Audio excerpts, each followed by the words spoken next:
The number one thing to always remember is that you cannot sell garbage on Amazon.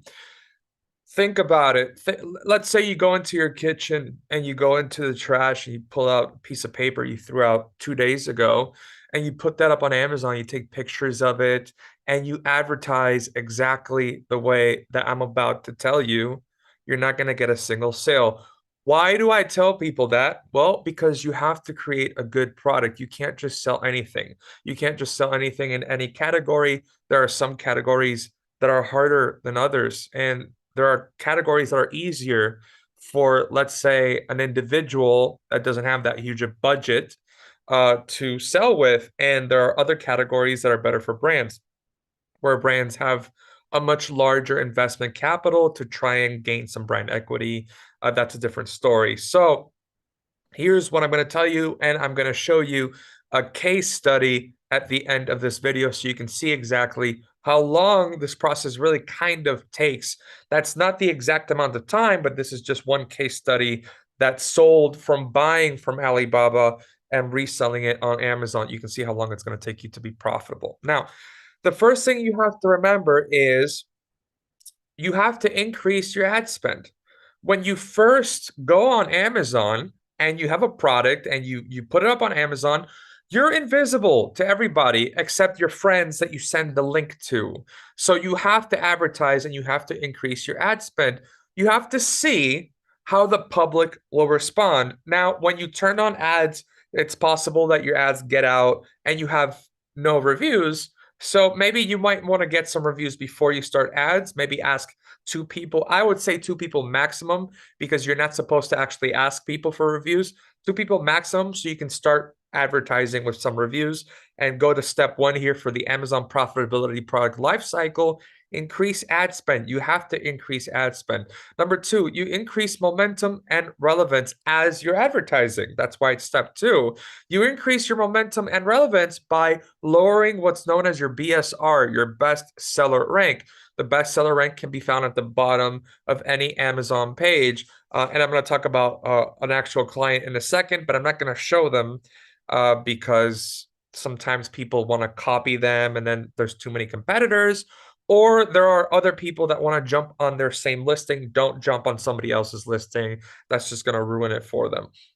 Number three, once you've increased momentum and relevance, because you increase relevance as your BSR lowers, now you're relevant for like all of these words that you're advertising for. Before you weren't, maybe you had a company, maybe you had a brand name and you weren't showing up for that brand name because it takes time. You have to go to step one, then step two. Now, step three is when you reduce ad spend because you've increased relevance, you've lowered your BSR. Maybe you've spent a lot of money, maybe you're in the red, but now all of a sudden your BSR is super low, you're getting some good sales. Now you want to let your organic rank, your organic reach maintain your sales velocity. Because what did I say in the beginning? In the beginning, I said, well, you can't sell garbage. Now we're assuming that your product is very good, that you've done the research, you have a good category, you have good colors, everything.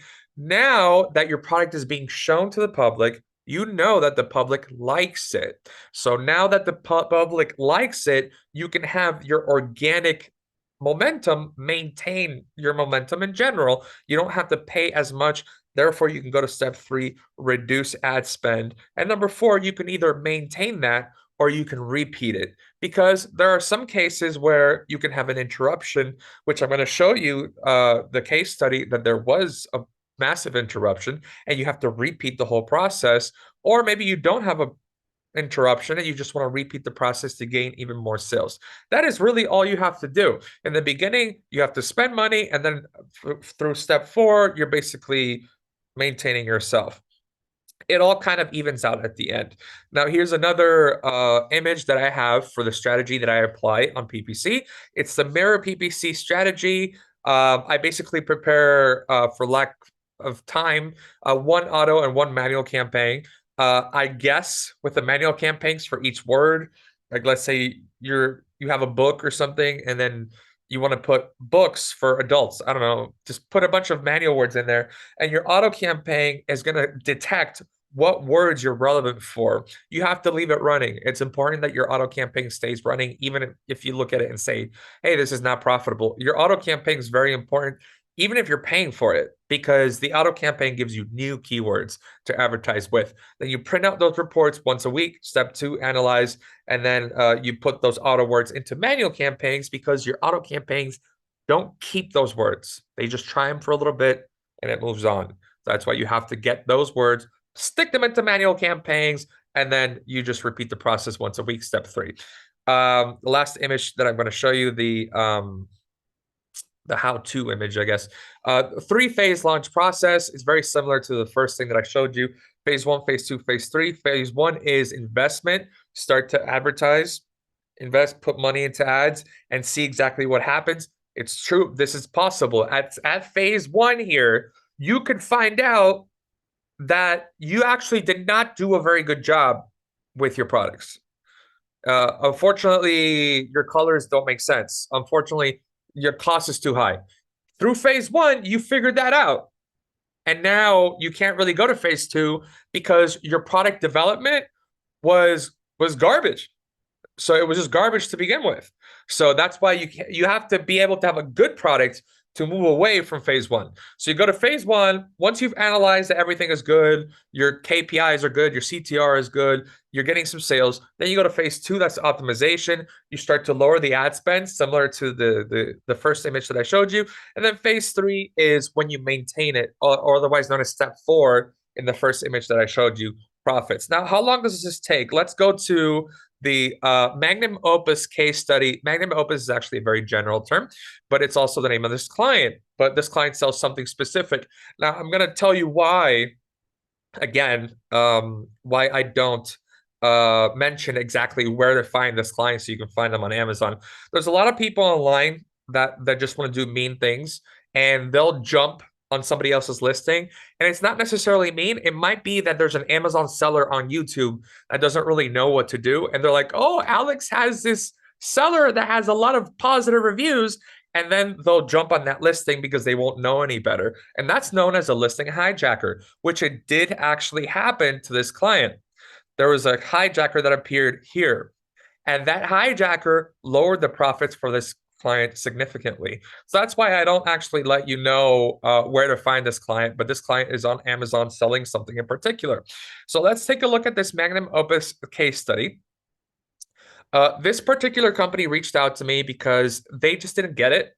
They were spending a lot of money and they were trying to go through phase 1, but they had no idea how to spend it, how to analyze. It was a lot of work for them that they did not anticipate, and there was a lot of money lost. Let's check out some. Okay, see the objectives here for this client.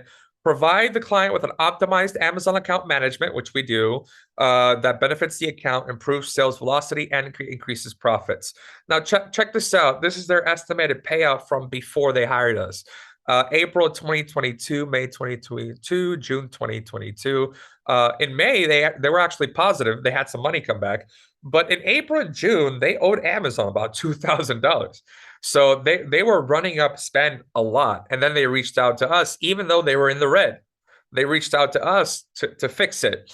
Here are the solutions. We will apply our 10 years of experience on Amazon to this account, guaranteeing that there will be no account health issues. Freeing this account from any potential problems with advertising. We will also begin our PPC strategies to take full advantage of the bestseller rank product so we can increase sales velocity while maintaining profitability. What are those PPC strategies? I just showed them to you. It's those 3 images. You can just go back to the beginning of this video and check out those PPC strategies. So let's check out the charts first. Now here's the estimated payout. Remember the estimated payout from before, that they were actually in the negative. See here, June 2022, and then we were hired mid-July. And when we were hired mid-July, I was the account manager, and I still am. I took over those campaigns, and we were hired mid-July, so there wasn't much that I could do, but I controlled their ad spend quite a bit, so their payouts could be a lot larger, their profits. So it's an immediate benefit, Long-term benefit, your payout's going to be larger, right? So here it was larger. Now, here they experimented a bit. in, I believe, September. So there's a lot of things that you can do. You can experiment to see if your sales velocity can get higher. And here we actually increased ad spend, which as a result got our sales higher the next month. So you could probably see, look, immediately when you apply these strategies, so let's talk time frame, immediately you're going to see a benefit with your costs, with your profits. Long term, you're probably going to see benefits maybe 1 month, two, maybe 3 months down the road. Give yourself a month to 3 months to actually see those estimated payouts increase. That's probably how long it's going to take. So you got 1 to 3 months, you can see some benefits. That's exactly how long it took this seller. Now, when it got to November, we found a problem. And the hijacker appeared in November, not in December. So the thing is, in December, they were there the whole month. But in November, they were there only half the month. And so that's why the estimated payout went down so much. Because that hijacker, what a listing hijacker is when somebody appears on a branded listing that is yours. It's not nobody's listing is actually theirs. It's just that you put a brand name, that brand name is yours. So, and then somebody else decided to sell on it. Amazon doesn't make it very easy to remove these sellers, especially when you're buying from Alibaba without a trademark. And this is one of the obstacles that that we had with this client. This client is or was a generic seller where they buy from Alibaba and they resell on Amazon. So they did not have a trademark until January. Now, in January, we finally removed this trademark after consistent just consistent messaging. And then another thing that we did was in January, they applied for a trademark, and the trademark came with a serial number like 4 days after. You can take that serial number and then register for brand registry, and then you can remove the seller quite easily. And it's even easier like 5 months after you register for this trademark because your trademark actually registers 5 months after. So they actually got a trademark now, and now they have a brand name on their listing and everything. They're no longer generic. Here they were generic, and then a hijacker appeared, and they had some problems, and therefore they got a trademark, and now they're now we basically recovered here. See. Yeah, here was pretty bad, and then here we kind of recovered, and now the seller also has a trademark to leverage, to use for whatever they want to do for their brand. Maybe down the road they want to create a larger brand. So let's take a look at the challenges. Lack of trademark. Now they have a trademark, but before they did not. But because I'm looking at this every single day, I was able to find a problem without the trademark. So that's why sometimes it's nice to have a service like this. Amazon only brand. This is again an Alibaba buyer buying in bulk from Alibaba. So just buying a lot from Alibaba and just selling on Amazon, and that's it. They're not selling it anywhere else. Sometimes you have problems with this methodology of selling because you don't have any brand equity, you don't have any sales velocity that you can depend on, you don't have an influencer on social media, you have nothing really if you're Amazon only. So it makes it a lot harder, and it's a potential of losing a lot of money, but not in this case, of course. Small advertising history. So before us, they were only active for like about 3 months. See, and that's it. And then they had no idea what to do, so they knew us, so they contacted us, and then we fixed it. So benefits of running through us. It's a low cost service. They only pay $600 a month, and I think look at their payouts. So for example, August, their payout was like 2,500 for the month, and they only had to pay us $600. That's pretty good. Okay, so PPC strategy centralized around profits. The PPC strategies I just showed you, those are centralized around profits. Potential for substantial long-term growth. It's true. Substantial long-term growth as long as you don't have a hijacker. So the hijacker is something that an above average Amazon account manager would need to identify and fix. And even then, it's not totally positive. We had a very, very rough December, and now January and February were basically recovered. Benefits, definitely you can let us take the wheel. Let me look at everything. PPC strategies based on your goals. So it really depends on what budget you have to see how fast. The larger the budget, the faster your results. Cost friendly. The service is very cost friendly. Don't invest $3,000 at an agency for them to promise you profits 2 years down the road, and then 2 years on the road, they just go away. And heavy communication. So I heavily communicate to this day. I still have weekly meetings with this client, and a very good communication back and forth of what to do. It's not just one size fits all kind of thing. And so I wanted to show you this because I've been getting this question a lot. How long will it take for me to see a return on investment? Well, it really kind of depends on how much investment you put, how good your product is, and this is what happens. And sometimes even if you do it yourself, it's too hard. You give it to someone else, and when you give it to someone else, sometimes it even takes 3 months. See how long, see how large, and the payouts fluctuate. You're never gonna just get straight up, just up, up, up, up, up. It's just gonna fluctuate, and you're gonna keep going higher and higher and higher and higher. Hey there, and thanks for watching my video. I hope you learned something that will help you get a return on your investment in your Amazon journey. Now, as you may already know, I was diagnosed with a brain tumor 6 years ago, and I stand here today due to the efforts of the University of Miami.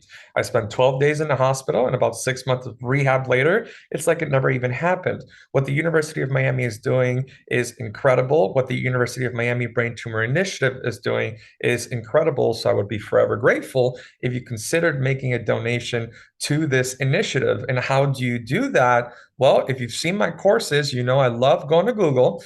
And when I go to Google, I'll put in University of Miami Brain Tumor Initiative. And you can literally write this all totally incorrect, and Google will correct it for you. And then the first link here is umiamihealth.org. You'll get taken to the exact section where you'll find the University of Miami Brain Tumor Initiative, because you know that the University of Miami is a big, big school and there's a big hospital. They do lots of different things. You want to get to the section where it's the Brain Tumor Initiative. And then up here, you can just press donate now, and then you can follow the prompts, and you'll see a bunch of buttons that say, oh, your donation will be a tax write-off. So you can look forward to that. And you can look forward to, see, here's the button right here. And you can look forward to helping thousands of people like myself get a second chance at life.